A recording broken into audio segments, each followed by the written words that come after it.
To tell you the truth, most museums around the world do not have a high level of educational value. The Yingshu Museum here has a wall that explains the origins and explanations of about 1,000 oracle bone characters. You can come here and you can spend days just looking at this wall. Very high educational value.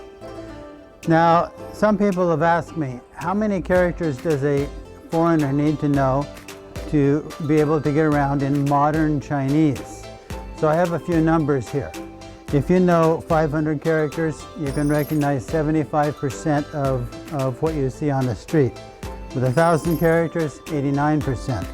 With 1,500 characters, 94%. 2,000 characters, 97%. Now there's a standard for foreigners. It's a fairly high level standard for foreigners. It's not quite as high as for Chinese. With 2,500 characters, you can recognize 98.5% of what you see on the street.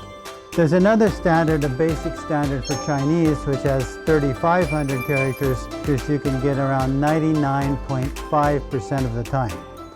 Now, if you're educated in any country, in China, you've had a high school education, you've probably been exposed to around 6,000 characters, in which case you can read 99.99%. But that's not the whole story. Chinese words are not just single characters. Most Chinese words are multiple characters, character combinations. And this gets a little bit more complicated.